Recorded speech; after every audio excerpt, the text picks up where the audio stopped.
As a small boy, I used to play a lot of games. There was a really big park near our neighborhood where me and my sister Lisa used to play with other kids. Today, it's just a dump yard full of drunkards and the homeless, but back then, it was our favorite playground. You could easily get lost inside that park if you ventured too far in. There was a forest at the back of it that would extend for miles. In hindsight, I probably wouldn't let my children play in such a place. But then again, it was a time where such things went unnoticed by the locals. High gas prices and shortage of jobs were the things to talk about back at the time. I was just a young boy and seldom thought of such things. I just counted the minutes until I was out of my school so I could go play with the gang at the Grey Star Park. On a hot summer day, a thought struck Ben, the elder of our group of friends. He was a daredevil, a rebel. He questioned everyone and everything. In a sense, I admired his bravery, but critiqued his recklessness. He proposed a twist to our usual game of hide and seek. Instead of playing it in the day, Ben proposed, we should play it at night. Everyone looked a bit unsure about the idea. Most of us were only about 10 years old, Lisa being the youngest at 8. They normally wouldn't let Lisa hang out at the park by herself, but as long as she was with me, she could. I wasn't okay with the idea. It made something inside my stomach turn. I looked back at my sister to find her smiling. She loved playing the game, and even though I'd hate to admit it, she was darn good at it. One time we even spent 4 hours searching for her because she had fallen asleep in her hiding spot. Her eyes glistened at the thought of Ben's proposal. Bro, we can come play at night, can't we? I shrugged. You know Mom and Pops won't let us out after dark. Lisa's face turned into a frown. Let's just come here and play for a while. Please? Ben gleamed, triumphant as the other kids were warming up to the idea. Ben's eyes locked into mine. What do you say, Bobby? Brave enough? See you here at midnight, Ben, I said. He took a step back. One thing was to play at night, but midnight was a rocky hour in our town. The folklore had filled our young minds with boogeymans, witches, demons, and ghosts that would roam about the town at that hour. Everyone went quiet for a minute. Even my sister's grin faded away. Ben slapped his knee, and in a joyous fit, he cried, Midnight hide and seek then. Whoever doesn't show will no longer be able to hang with us. My sister and I could hardly eat anything that day.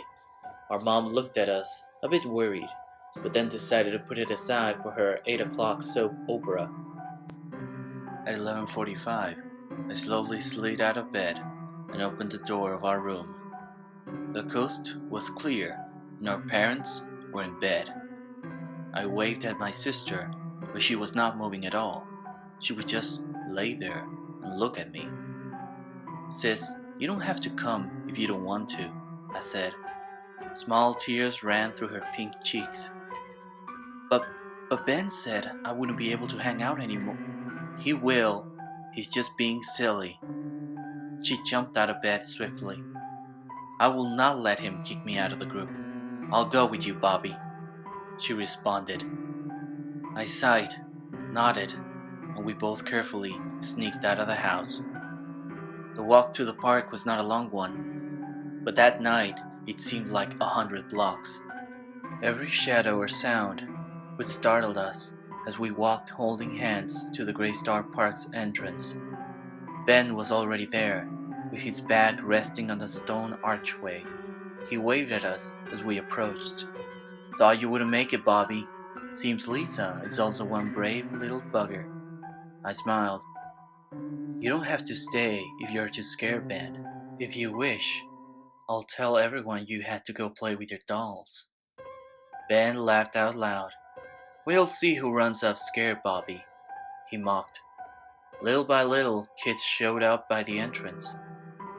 Out of the 14 of us, only 10 came. After taking a look at his black Casio watch, Ben said, "I think that's long enough. We should get going if we want to have a proper game." We could barely recognize the park at that hour. The trees hung twisted and deformed. Every bush appeared menacing, and we would jolt if a rustle came out of any of them. Ben took us to the usual spot to start the game, the crossroads. All the roads in the park would lead to this particular point. Ben hustled us into a circle. He then bowed like some circus freak about to perform a feat. "Welcome, brave few, to our special game of hide and seek. The rules are simple. One person will be selected at random using these straws and will try to find the other players. If he finds someone, he or she too will become a seeker. To win the game, you gotta hide well and not get caught." My stomach churned again. Something inside me told me this was a very bad idea, but at the time I was either too stupid or too scared perhaps to say a word. We all proceeded to take our straws. My sister and I had been lucky. Dom, our next door neighbor, had to look first. I whispered to my sister, "Let's hide together, sis. I'll make sure you're okay." My sister nodded with a faint smile on her face. Somehow I felt she was relieved to hear me say that. "Here, Dom, you can have this to help you look," said Ben as he handed him a flashlight. I'll never forget the look on Dom's face as one by one we vanished into the black mesh of trees. He was to be alone in the darkness, and even though I felt sorry for him, I couldn't do much about it. I had to look after Lisa. I decided to let Lisa choose where we would hide. She looked around as she surveyed the landscape. We finally decided to blend into a bush that was between a couple of trees. I figured we were at the edge of the park, almost fully into the woods. We both sat and waited. We could still hear creaks and rustles, but we had grown accustomed by now to these random noises. I don't really know how much we waited because I dozed off. A sudden jerk at my shoulder woke me up. I looked to my side to find my sister, pale as a ghost. Her eyes were fixed into the curving road ahead. She opened her mouth, trying to speak, but nothing came out. I searched the dark road. My eyes widened when I saw it, and my throat closed when I heard it moan. There, in the middle of the road, was a lump of what appeared to be a naked, pale man. How long has it been there?" I asked. My sister regained a bit of her voice as she blurted, "I fell asleep for a bit. I woke up because of the sound it makes. It came from the forest. It came..."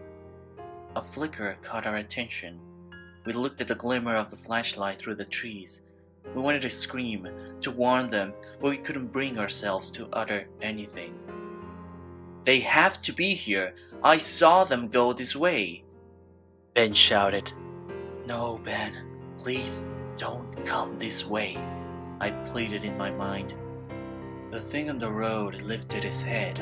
Its eyes swallowed the darkness around it.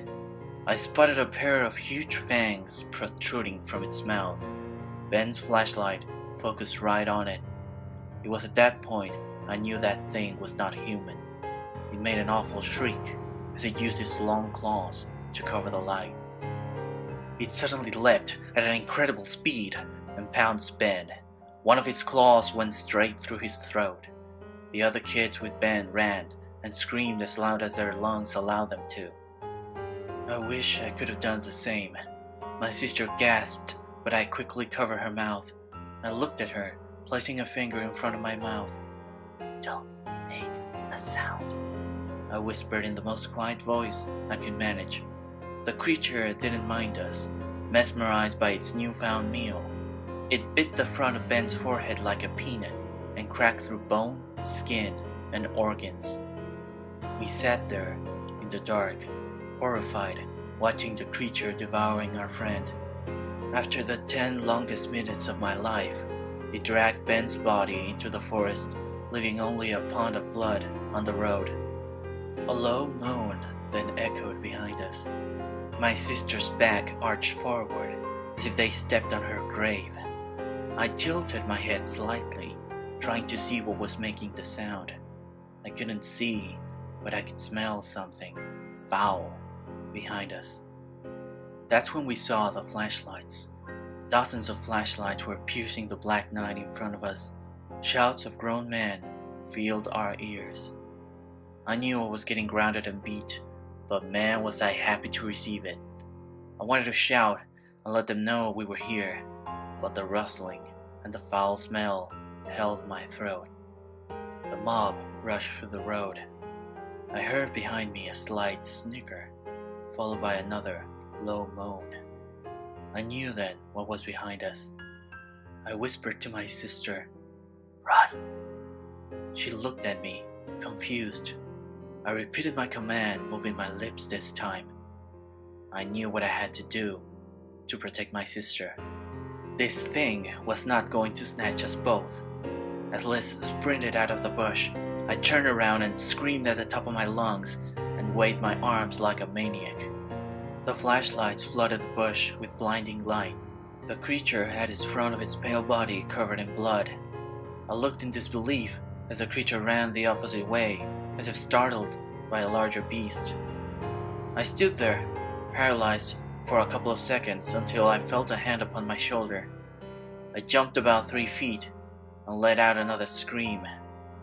At that point I was so tired, so afraid, and so damn cold that I collapsed into the grass. I woke up in my bed the next morning, wishing everything had just been a dream. Yet we had to go to mass on that afternoon. They were burying the remains of Ben in our town cemetery. We didn't play hide and seek at the park anymore.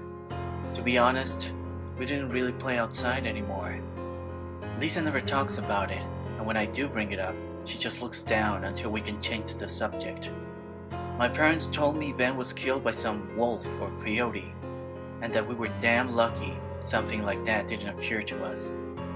The official story is that a bunch of dumb kids went into the park at night, and one of them got killed and mauled by some wildlife. The mayor was about to launch a huge campaign for a chair at the Senate, and bad rep was not something he could tolerate. I went to therapy for a solid 7 years. I talked about it so much, I actually started believing the fake story myself. I'm not entirely sure if I will ever be able to put this in the past where it belongs. There's yet one thing that I cannot put into words when psychiatrists try to dissuade me. After that night, Lisa and I could see 2 faint glimmers of those black eyes in the trees through our room's window. Even now, as I write this at my hotel 23 years later, I can still see the small glimmers reflecting through my screen monitor.